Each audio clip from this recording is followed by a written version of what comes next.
إن هذه أمتكم أمة واحدة وأنا ربكم فاعبدون وما أرسلناك إلا رحمة للعالمين.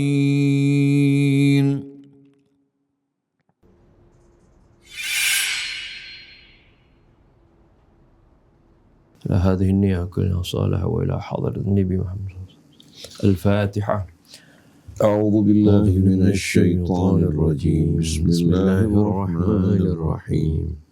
الحمد لله رب العالمين الرحمن الرحيم مالك يوم الدين إياك نعبد وإياك نستعين اهدنا الصراط المستقيم صراط الذين أنعمت عليهم غير المغضوب عليهم ولا الضالين.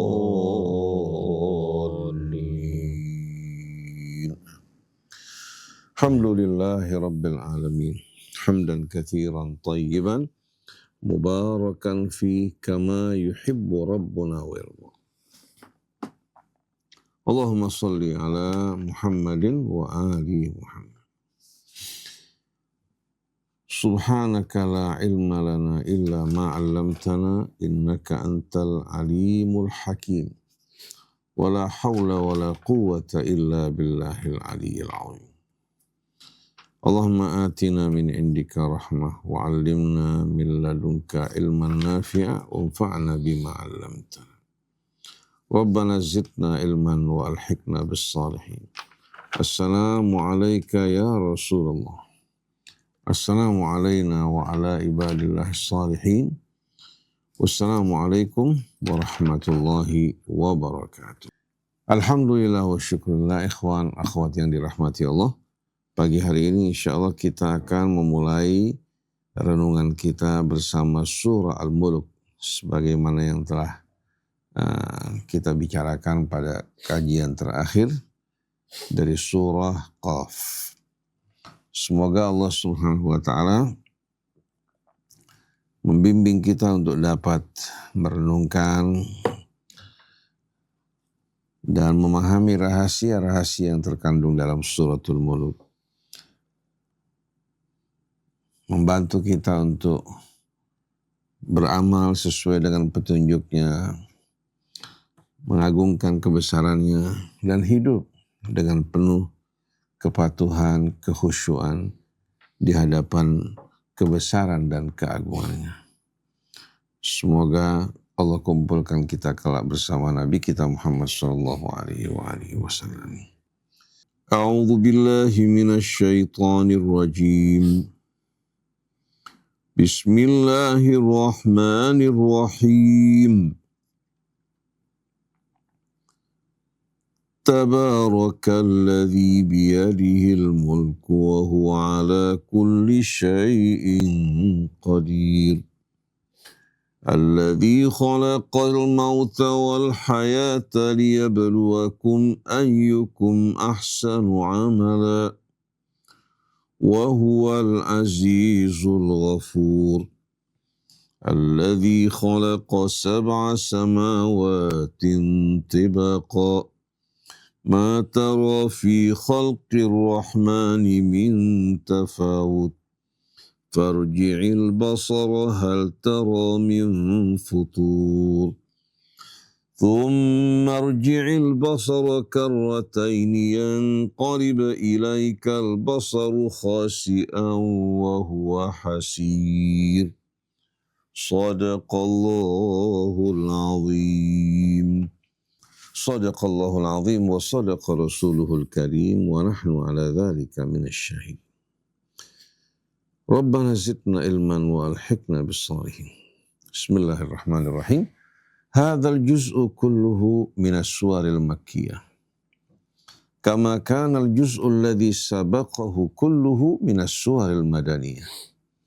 Wa likullin minhuma taba'un mumayyiz wa ta'mun khas.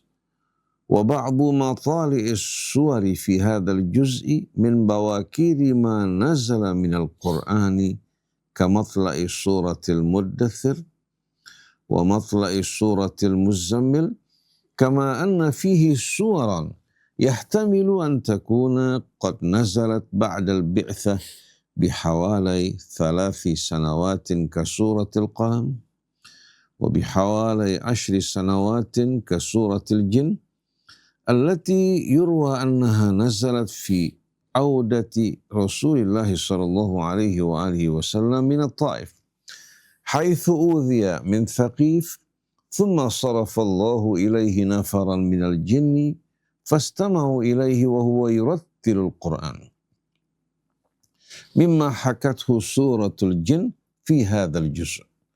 وكانت هذه الرحلة بعد وفاة خديجة وأبي طالب قبيل الهجرة بعام أو عامين، وإن كانت هناك رواية أخرى هي الأرجح بأن السورة نزلت في أوائل البعثة.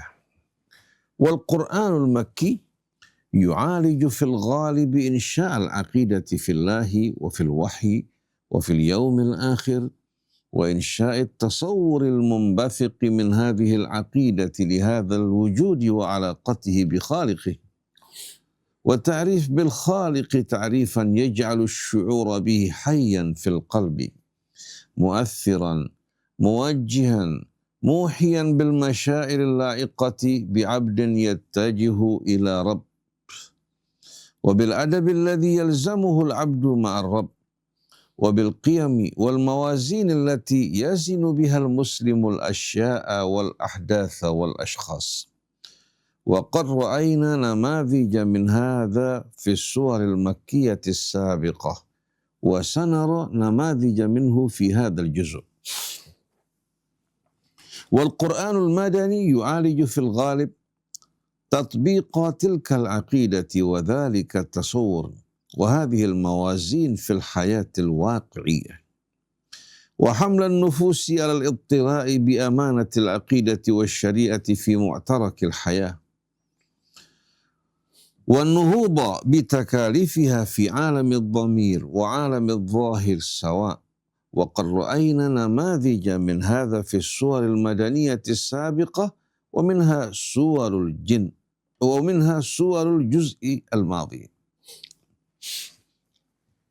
ومنها سور الجزء الماضي. وهذه السورة الأولى سورة تبارك تعالج إنشاء تصور جديد للوجود وعلاقته بخالق الوجود، تصور واسع شامل يتجاوز عالم الأرض الضيق وحيز الدنيا المحدود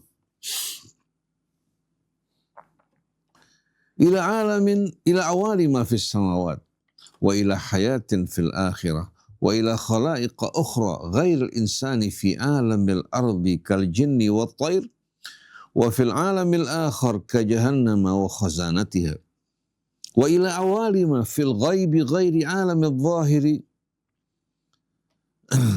تعلق بها قلوب الناس ومشاعرهم، atau boleh juga تعلق بها قلوب الناس ومشاعرهم، فلا تستغرق في الحياة الحاضرة الظاهرة في هذه الأرض، كما أنها تثير في حسهم التأمل فيما بين أيديهم وفي واقع حياتهم وذواتهم مما يمرون به غافلين.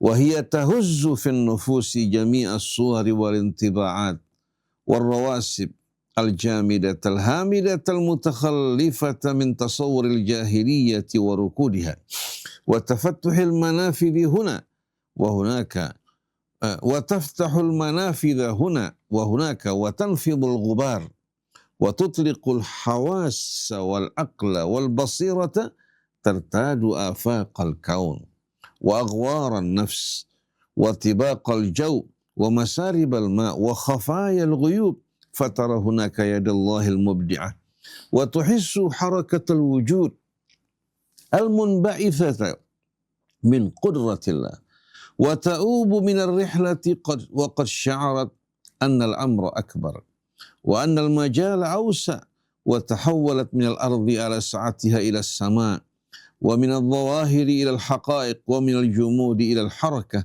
مع حركة القدر وحركة الحياة وحركة الأحياء. الموت والحياة أمران مألوفان مكروران، ولكن السورة تبعث حركة التأمل فيما وراء الموت والحياة من قدر الله وبلائه ومن حكمة الله وتدبيره الذي خلق الموت والحياة ليبلوكم أيكم أحسن عملا وهو العزيز الغفور. والسماء خلق ثابت أمام الأعين الجاهلية لا تتجاوزه إلى اليد التي أبدعته ولا تلتفت لما فيه من كمال، ولكن السورة تبعث حركة التأمل والاستغراق في هذا الجمال والكمال وما وراءها من حركة وأهداف. الذي خلق 7 سماوات طباقا ما ترى في خلق الرحمن من تفاوت فارجع البصر هل ترى من فطور ثم ارجع البصر كرتين ينقلب إليك البصر خاسئا وهو حسير ولقد زينا السماء الدنيا بمصابيح وجعلناها رجوما للشياطين. والحياة الدنيا تبدو في الجاهلية غاية الوجود ونهاية المطاف، ولكن السورة تكشف الستار عن عالم آخر هو حاضر للشياطين وللكافرين، وهو خلق آخر حافل بالحركة والتوفز والانتظار. وأعتدنا لهم عذاب السعير وللذين كفروا بربهم عذاب جهنم وبئس المصير. إذا ألقوا فيها سمعوا لها شهيقا وهي تفور تكاد تميز من الغيظ كلما ألقي فيها فوج سألهم خزنتها ألم يأتكم نذير قالوا بلى قد جاءنا نذير فكذبنا وقلنا ما نزل الله من شيء إن أنتم إلا في ضلال كبير وقالوا لو كنا نسمع أو نعقل ما كنا في أصحاب السعير فاعترفوا بذنبهم فسحقا لأصحاب السعير. والنفوس في الجاهلية لا تكاد تتجاوز هذا الظاهر الذي نعيش فيه أو الذي تعيش فيه ولا تلقي بالا إلى الغيب وما يحتويه، وهي مستغرقة في الحياة الدنيا محبوسة في قفص الأرض الثابتة المستقرة. فالسورة تشد قلوبهم وأنظارهم إلى الغيب وإلى السماء وإلى القدرة التي لم ترها عين، ولكنها قادرة تفعل ما تشاء حيث تشاء وحين تشاء وتهز في حسهم هذه الأرض الثابتة التي يطمئنون إليها ويستغرقون فيها. إن الذين يخشون ربهم بالغيب لهم مغفرة وأجر كبير. وأسروا قولكم أو اجهروا به إنه عليم بذات الصدور ألا يعلم من خلق وهو اللطيف الخبير. هو الذي جعل لكم الأرض ذلولا فامشوا في مناكبها وكلوا من رزقه وإليه النشور.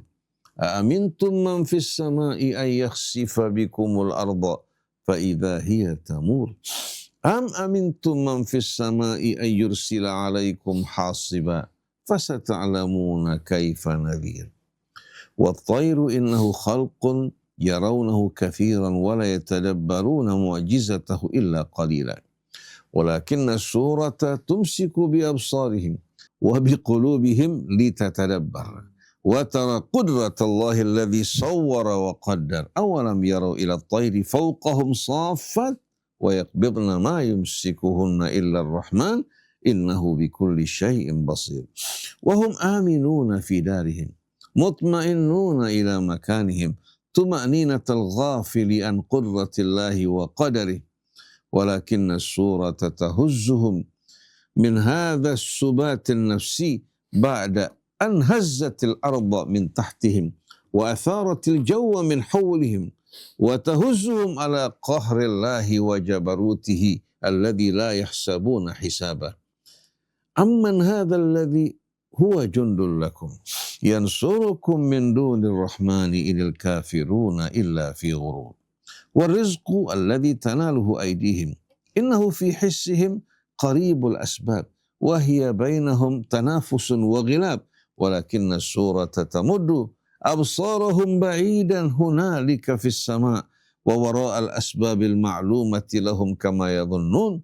أمن هذا الذي يرزقكم إن أمسك رزقه بل لجوا في عتو ونفور وهم سادرون في غيهم يحسبون أنهم مهتدون وهم ضالون. فالسورة ترسم لهم حقيقة حالهم وحال المهتدين حقا في سورة متحركة موحية. أفمن يمشي مكبا على وجهه أهدى أمن يمشي سويا على صراط مستقيم. وهم لا ينتفعون بما رزقهم الله في ذوات أنفسهم من استعدادات ومدارك ولا يتجاوزون ما تراه حواسهم إلى التدبر فيما وراء هذا الواقع القريب. فالسورة تذكرهم بنعمة الله فيما وهبهم وتوجههم إلى استخدام هذه الهبة في تنور المستقبل المغيب أو المغيب ووراء الحاضر الظاهر وتدبر الغاية من هذه البداية. قل هو الذي أنشأكم وجعل لكم السمع والأبصار والأفئدة قليلا ما تشكرون. قل هو الذي ذرأكم في الأرض وإليه تحشرون. وهم يكذبون بالبعث والحشر ويسألون عن موعده. فالسورة تصوره لهم واقعا مفاجئا قريبا يسوهم أن يكون ويقولون متى هذا الوعد إن كنتم صادقين. قل إنما العلم عند الله وإنما أنا نذير مبين. فلما رأوه زلفة سيئت وجوه الذين كفروا وقيل هذا الذي كنتم به تدعون. وهم يتربصون بالنبي صلى الله عليه وسلم ومن معه أن يهلكوا فيستريحوا من هذا الصوت الذي يقب عليهم مضجعهم بالتذكير والتحذير والإيقاظ من راحة الجمود. فالسورة تذكرهم بأن هلاك الحفنة المؤمنة أو بقائها لا يؤثر فيما ينتظرهم من عذاب الله على الكفر والتكذيب. فأولى لهم أن يتدبروا وأمرهم فأولى لهم أن يتدبروا أمرهم وحالهم قبل ذلك اليوم العصيب. قل أرأيتم إن أهلكني الله ومن معي أو رحمنا فمن يجير الكافرين من عذاب أليم. قل هو الرحمن آمنا به وعليه توكلنا فستعلمون من هو في ضلال مبين. وتنذرهم السورة في ختامها بتوقع ذهاب الماء الذي يعيشون والذي يجريه هو الله الذي به يكفرون. قل أرأيتم إن أصبح ماؤكم غورا فمن يأتيكم بماء معين. إنها حركة في الحواس وحركة في الحس وفي التفكير وفي الشعور. ومفتاح السورة كلها ومحورها الذي تشد إليه تلك الحركة فيها هو مطلعها الجامع الموحي تبارك الذي بيده الملك وهو على كل شيء قدير. والله أعلم. بسم الله الرحمن الرحيم. ربنا زدنا علما والحقنا بالصالحين.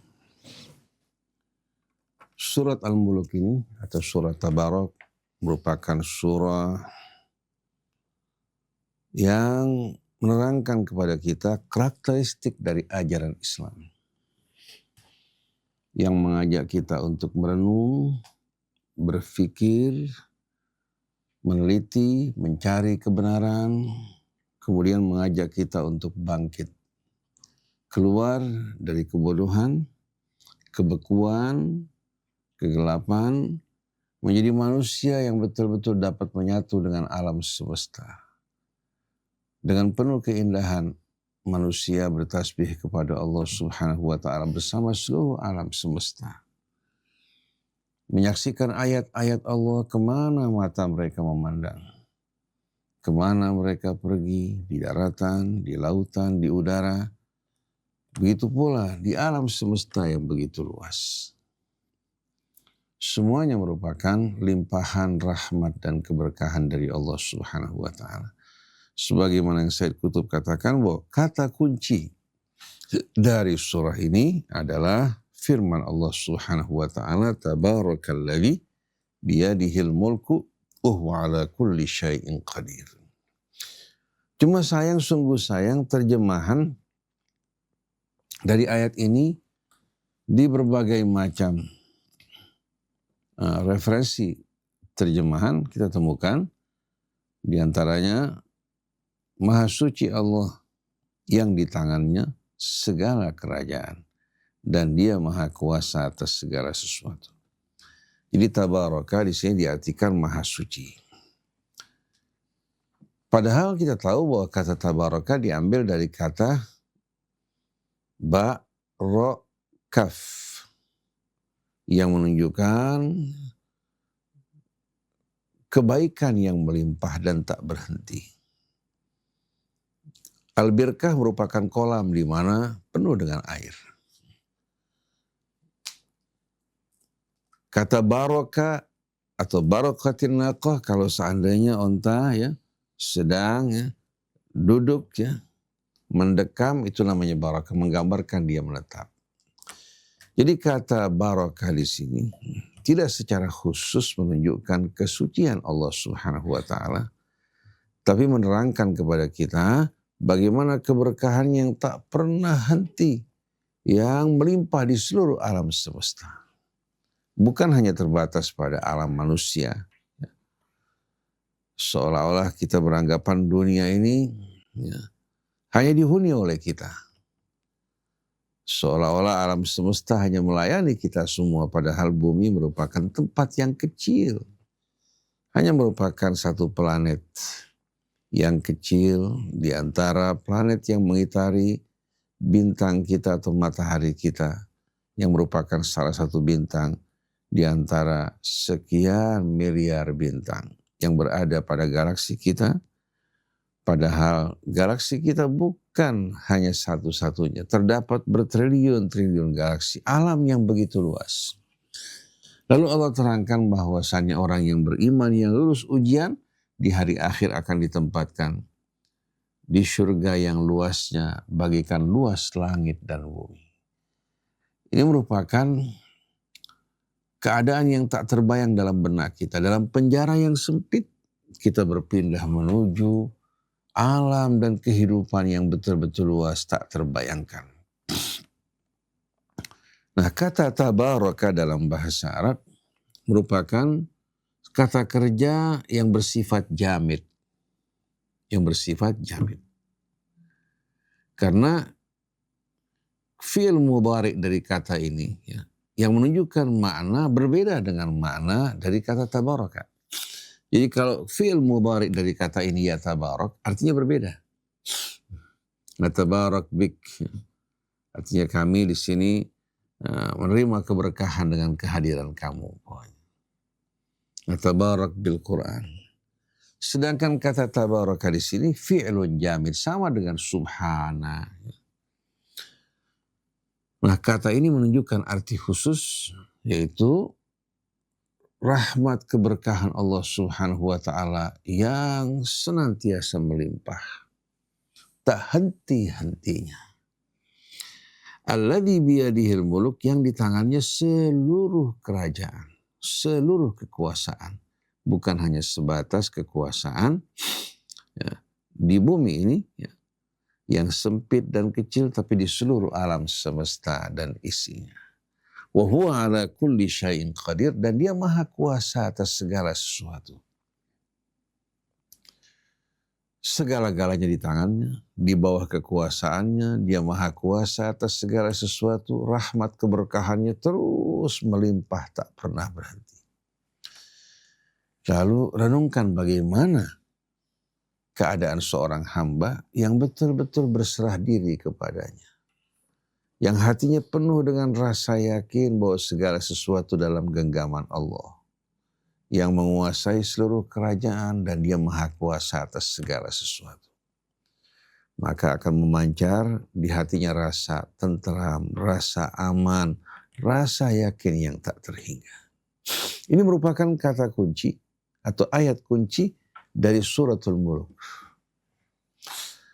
Setelah Allah menerangkan tabarakalladzi biyadihil mulk wa huwa ala kulli syai'in qadir. Lalu Allah Subhanahu wa taala mulai merincikan kepada kita sebahagian tanda-tanda kekuasaannya. Alladzi khalaqal mauta wal hayata liyabluwakum ayyukum ahsanu amala wa huwal azizul ghafur. Dan dialah yang telah menciptakan kematian dan kehidupan untuk menguji kalian siapa di antara kalian yang terbaik amalnya. Dan dialah satu-satunya yang maha perkasa lagi maha pengampun. Dua nama Allah Subhanahu wa taala sebagai penutup ayat ini untuk menjelaskan bahwa Allah maha kuasa perkasa untuk menghukum hamba-hambanya yang ingkar, yang menyombongkan diri dan durhaka. Bagaimanapun kuatnya di mata Allah mereka lemah. Karena seluruh kekuatan mereka berasal dari Allah. Tapi Al-Ghafur maha pengampun bagi hamba-hambanya yang bertaubat.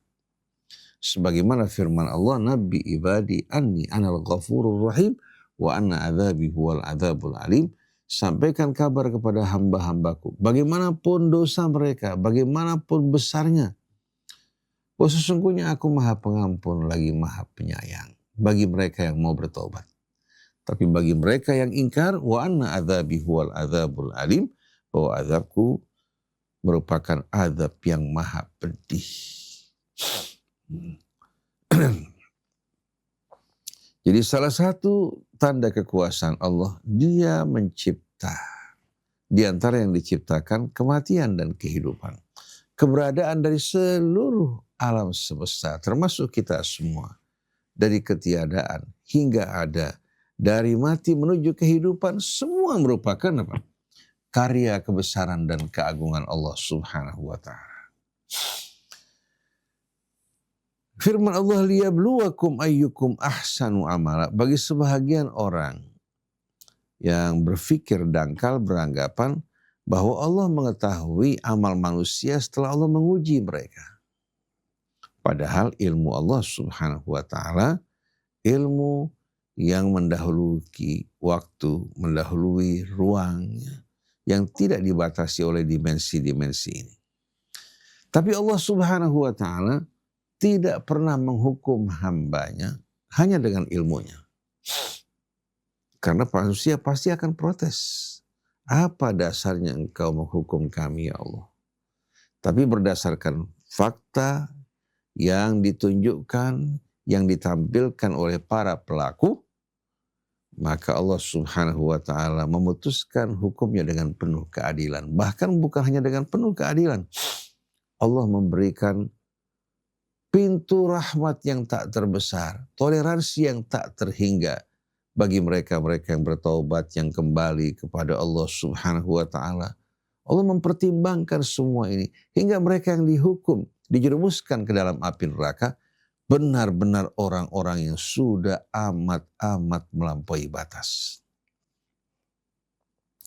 Jadi liyabluwakum ayyukum ahsanu amala, untuk menguji kalian siapa di antara kalian yang terbaik amalnya, bukan karena Allah tidak tahu, bukan karena Allah Subhanahu wa ta'ala tahu setelah menyaksikan perbuatan hambanya, tapi kata bala yablu di sini untuk menampakkan di hadapan kalian.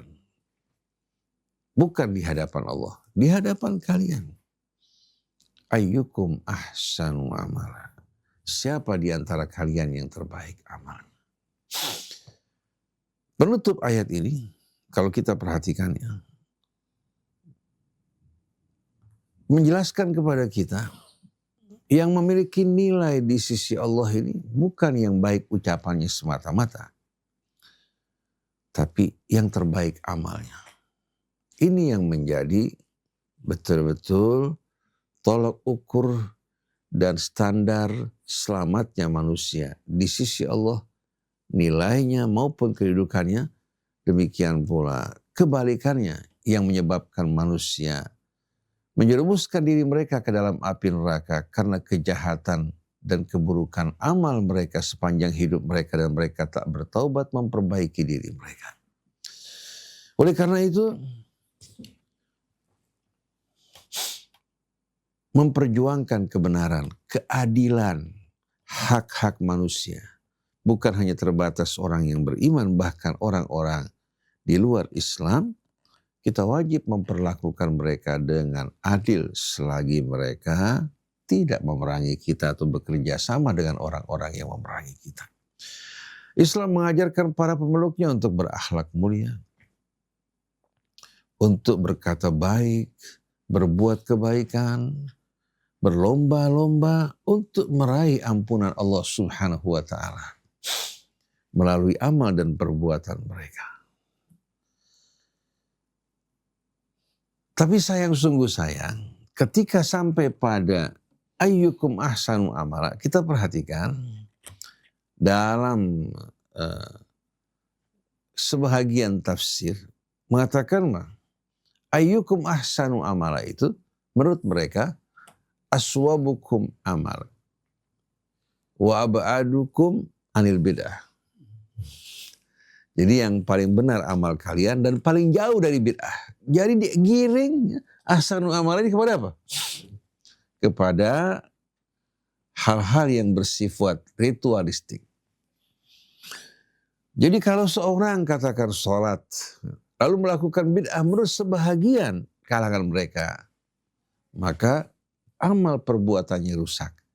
Jadi bid'ah itu hanya dibatasi pada skup ibadah ritual, sedangkan cara hidup yang tidak sesuai dengan petunjuk Allah, cara hidup yang tidak sesuai dengan sunnah Rasulullah, baik dalam berkeluarga, dalam berpakaian, dalam mengadakan acara, ya, itu di mata mereka merupakan hal yang sepele. Bahkan dalam mengemudikan pemerintahan, walaupun dia zalim, dia tidak benar, berbuat kejahatan, menimbulkan fitnah dan kerusakan, kita wajib untuk taat kepada mereka walaupun merampas harta kita, mencambuk punggung kita.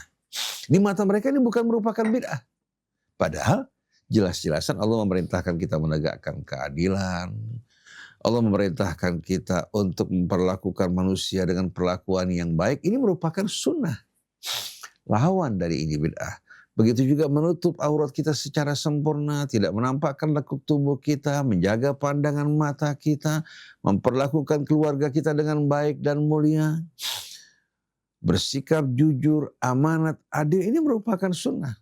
Maka yang berlawan dengan ini merupakan bid'ah dhalalah. Oleh karena itu, apabila bid'ah bermunculan di tengah-tengah masyarakat, maka wajib para ulama untuk bangkit, menegur dan mengingatkan.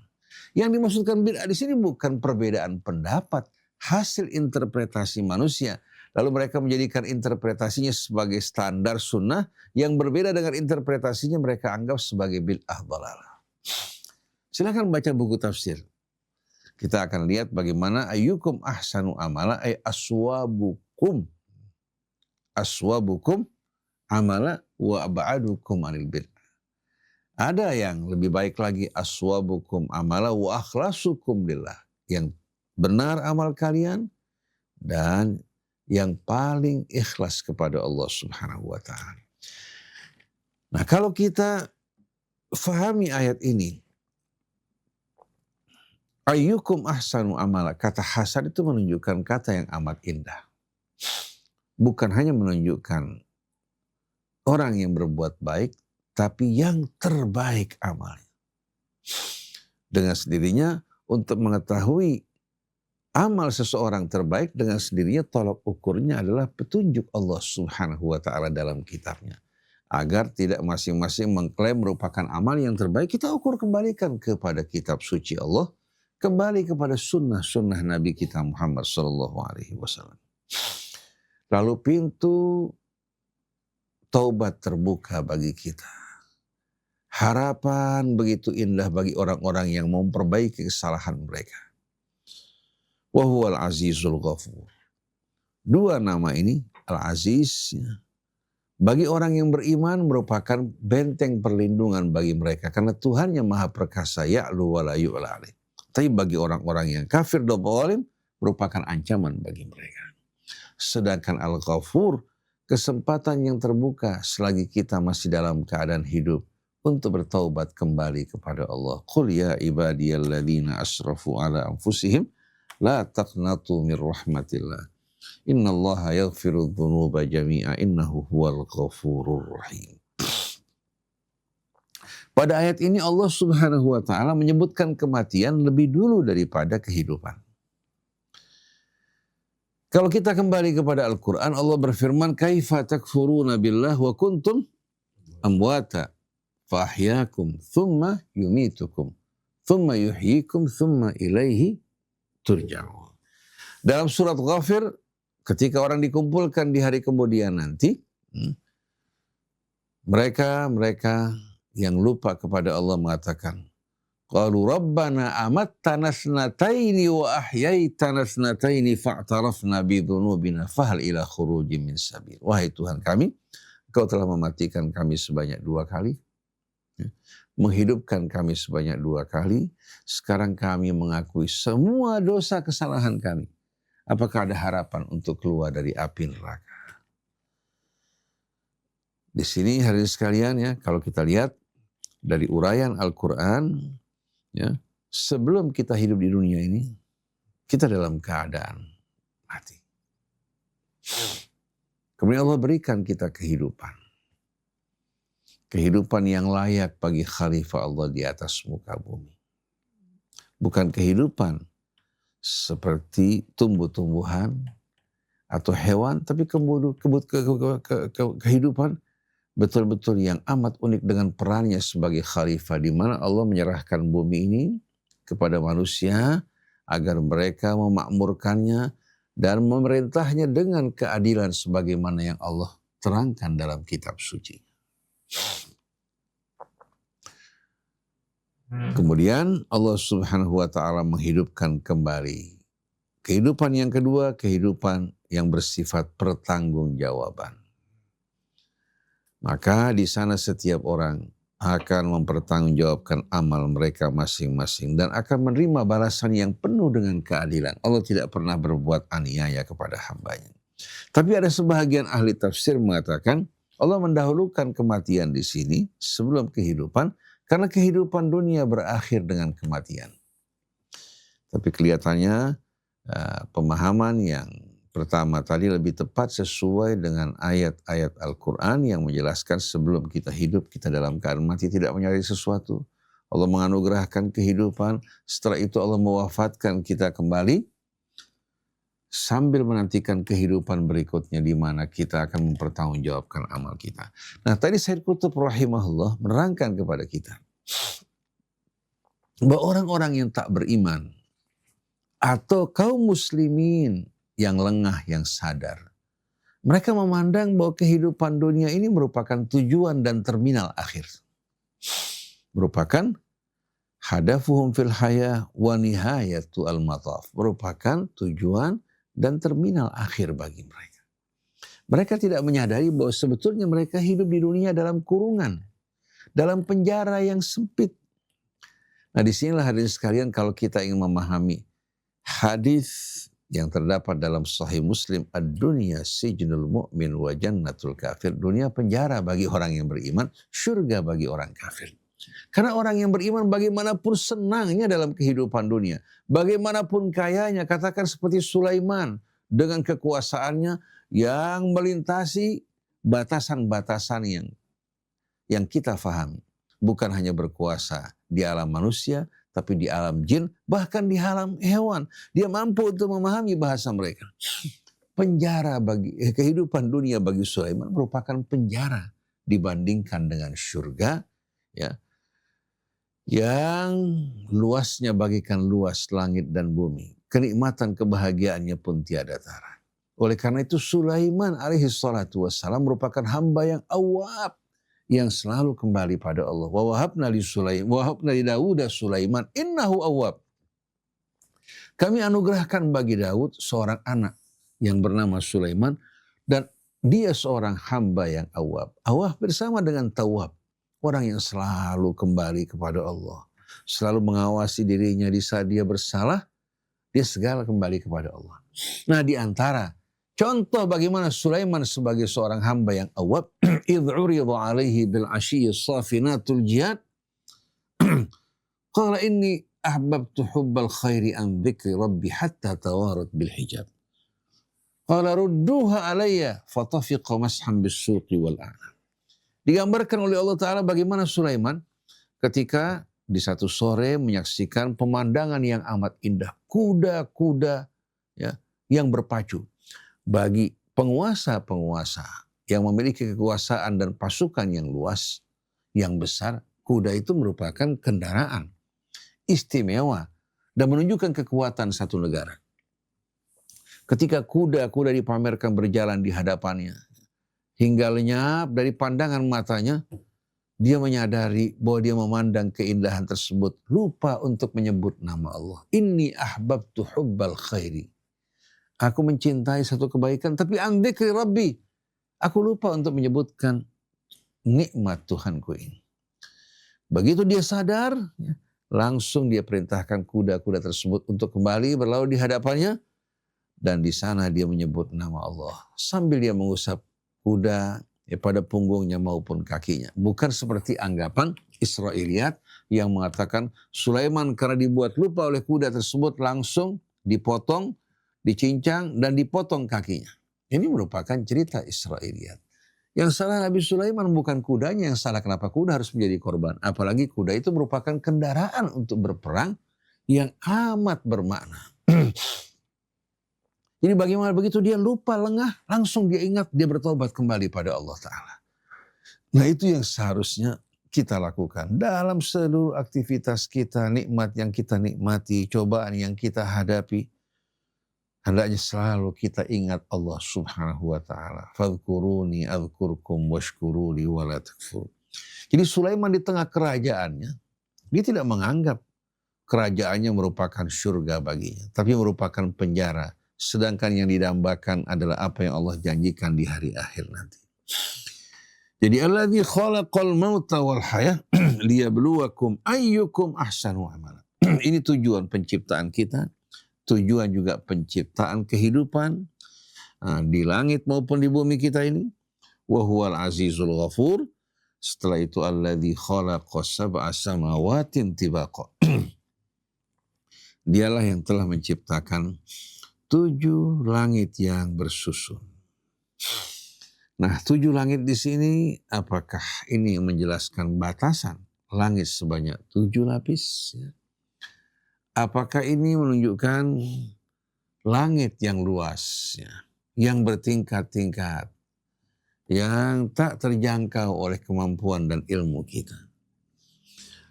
Karena kita tahu bahwasannya bintang-bintang di angkasa yang menghiasi langit kita, semua itu merupakan langit yang terdekat bagi kita. Oleh karena itu Allah sering menggunakan, termasuk dalam ayat ini, walaqad zayyana sama'ad dunya, kami telah menghiasi langit yang terdekat dengan kita. Apakah 7 lapis langit ini mengisyaratkan kepada lapisan udara, atmosfer yang menjadi pelindung bumi kita dari badai matahari, dari meteor, dari berbagai macam ancaman yang mengancam. Tapi yang jelas isyarat ini perlu kita teliti, kita dalami, kita resapi, hingga kita betul-betul dapat menemukan wawasan yang lebih luas lagi menunjukkan akan kebesaran keagungan Allah. Tapi jangan kita beranggapan penemuan atau interpretasi manusia ini sebagai batasan dari makna ayat tersebut. Karena manusia masih terus melakukan penelitian dan apa yang mereka ketahui amat sedikit dibandingkan apa-apa yang mereka tidak ketahui. Allah yang menciptakan 7 lapis langit yang bersusun-susun. Ma tara fi khalqir rahmani min tafawut. Engkau tak akan menjumpai dalam ciptaan Allah yang Maha Pemurah adanya ketidakseimbangan. Farji'il basara hal tara min futur. Silahkan engkau memandang berulang kali apakah ada cacat, ada futur pada ciptaan Allah Subhanahu wa ta'ala.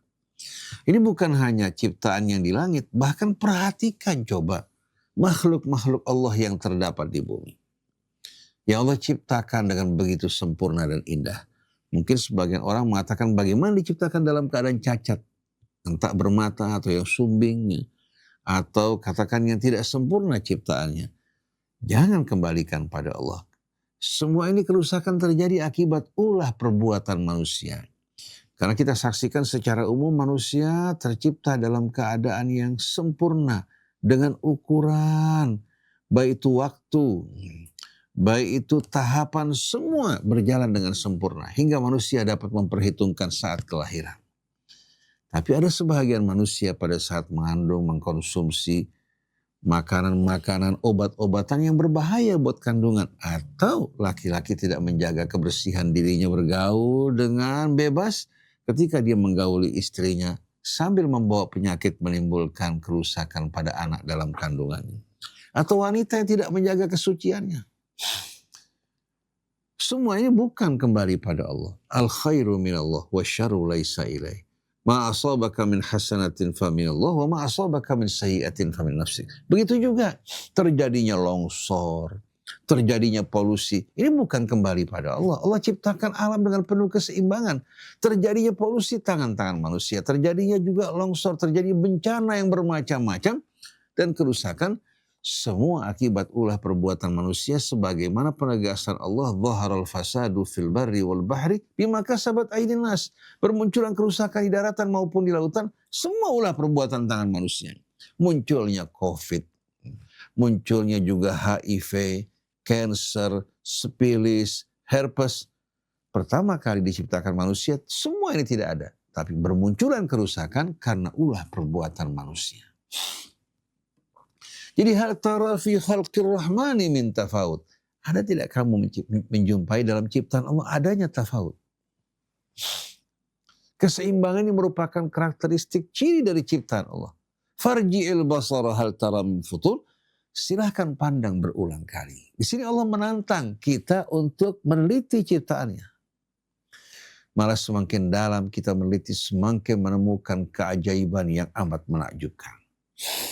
Thumma rji'il basara karrataini yanqalib ilaikal basaru khasi'an wa huwa hasir. Kemudian pandang lagi. Karratain, berulang kali kata karratain. Tasniyah di sini menunjukkan at-takfir, pandang lagi, jangan kamu berhenti. Sekali, ulangi lagi. Sekali, ulangi lagi. Jadi pandang berulang-ulang kali. Thummarji'il basara karratain yanqalib ilaikal basaru khasi'an wa huwa hasir. Niscaya pandangan matamu akan kembali padamu. Tidak menemukan cacat. Bahkan dalam letih dan lelah sepanjang hidupmu, kamu tidak akan menemukan sama sekali cacat dan ketidakseimbangan dalam ciptaan Allah Subhanahu wa ta'ala. Nah, kalau kita renungkan ikhwan, apa yang diuraikan Sayyid Qutb tadi secara panjang lebar, saya tidak ulangi lagi karena terjemahannya cukup jelas. Suratul Mulk ini dengan ayat kuncinya tabarakalladzi biyadihil mulku wa huwa ala kulli syai'in qadir alladzi khalaqal mauta wal hayah liyabluwakum ayyukum ahsanu amala. Setelah itu Allah mulai merincikan kepada kita, membuka pandangan mata kita yang tadinya sempit, yang tadinya beku, yang tadinya betul-betul dalam keadaan tidak berakal dan berwawasan. Kita diajak oleh Allah untuk pesiar di tengah-tengah ayat-ayat. Berkaitan dengan rezeki yang kita fahami hanya rezeki yang kita dapatkan dari usaha. Padahal di balik semua ini ada tangan Allah yang mengendalikan. Begitu juga Allah mengingatkan kita bagaimanapun besarnya kekuatan kita. Bagaimanapun kuatnya bala tentara kita. Siapa yang kuasa untuk menyelamatkan kita? Bila Allah Subhanahu wa ta'ala mengirimkan pasukan dan bala tentaranya untuk menghancurkan kita semuanya. Amman hadzal ladzi huwa jundul lakum yansurukum min dunir rahman inil kafiruna illa fi ghurur. Amman hadzal ladzi yarzuqukum in amsaka rizqah bal lajju fi utuwin wa nufur. Nah, penutup ayat ini, ayat berikutnya, afamay yamshi mukibban ala wajhihi ahda amma yamshi sawiyan ala siratim mustaqim. Apakah sama orang yang berjalan dalam keadaan terlungkup di bumi dengan orang yang berjalan dengan tegak, lurus di atas permukaannya? Yang terlungkup ini orang yang beku, yang tak berakal, yang tak mau berfikir, yang hanya bisa menelan doktrin, kemudian membeo secara membabi buta. Bukan ini hamba yang Allah kehendaki. Tapi hamba yang Allah kehendaki, mereka-mereka alladzina yadhkuruna Allaha qiyaman wa qu'uda wa ala junubihim wa yatafakkaruna fi khalqis samawati wal ard rabbana ma khalaqta hadza batila subhanaka faqina adzabannar. Kesimpulannya para jamaah sekalian, orang yang beriman yang diinginkan Allah yang terus mencari kebenaran. Diberikan kebebasan oleh Allah untuk mencari kebenaran, merenungkannya, meneliti. Setiap kali mereka merenung, meneliti, menemukan kebenaran, mereka memuji Allah. Tapi yang dibenci oleh Allah, orang yang menutup akalnya. Oleh karena itu Allah haramkan minuman keras karena menutupi akal kita. Orang yang menutupi kebenaran, yang tidak mau berfikir, bahkan berfikir bekerja untuk memerangi kebenaran. Nah, orang-orang seperti mereka yang merupakan musuh Allah. Jadi jangan kita berkata Islam tak dapat kita fahami dengan akal. Salah, justru dengan akal yang Allah berikan kita menjadi mukallaf yang layak untuk diajak berbicara oleh Allah Subhanahu wa taala. Insyaallah pada saat kita merincikan surah ini kita dapat meresapinya lebih dalam lagi, dan mudah-mudahan ini semua menggerakkan hati kita untuk bangkit menjadi orang-orang yang berakal dan berfikir, bukan orang yang dikendalikan oleh doktrin-doktrin yang dibuat oleh manusia. Akhirnya kita bekerja, melayani mereka, berfikir dengan pikiran mereka, bukan lagi berfikir dengan hamba yang Allah Subhanahu wa taala berikan kita akal yang sempurna. Dan suratul Muluk ini saya ingat ketika belajar di Al-Azhar di tingkat 1. Kita belum ada semester pada saat itu. Surah yang pertama kita pelajari, kita kaji dalam kajian baik itu nahwu balaghahnya suratul Muluk ini. Ini menjadi pembuka buat kita semuanya. Dan kita rasakan pelajaran yang kita dapatkan yang diajarkan guru kita pada saat itu dengan membuka dan mengajak kita merenungkan ayat-ayat ini menjadi sebagai kunci pembuka kebaikan bagi kita semua yang memperkenalkan kebesaran keagungan Allah dan juga tujuan dari penciptaan kita. Subhanakallahumma wa bihamdik asyhadu an la ilaha illa anta astaghfiruka wa atubu ilaik wal afu minkum. Wassalamualaikum warahmatullahi wabarakatuh. Bismillahirrahmanirrahim. Alhamdulillahirabbil alamin. Allahumma shalli wa sallim ala sayyidina Muhammadin wa ala ali sayyidina Muhammad. ربنا انفعنا بما علمتنا رب علمنا الذي ينفعنا رب فقهنا وفقه أهلنا وقرابات لنا في ديننا مهل الكتر أنثى وذكر رب وفقنا ووفقهم لما ترتضي قولا وفعلا كرما وارزق الكل حلالا دائما وأخل أتقياء علماء ونخضى بالخير ونكفى كل شر ربنا أصلح لنا كل شؤون وأقر بالرضا منك العيون وقضي عنا ربنا كل الديون قبل أن تأتينا رسل المنون واغفر استر أنت أكرم من ستر وصلاة الله تغشى المصطفى من الحق دعانا والوفاء بكتاب فيه للناس الشفاء وعلى الآل الكرام الشرفاء وعلى الصحب المصابه الغرر اللهم اهدنا بهداك واجعلنا ممن يسارع في رضاك ولا تولنا وليا سواك ولا تجعلنا ممن خالف أمرك وعصاك وحسبنا الله ونعم الوكيل ولا حول ولا قوة إلا بالله العلي العظيم وصلى الله على سيدنا محمد وعلى آله وصحبه. Alhamdulillah.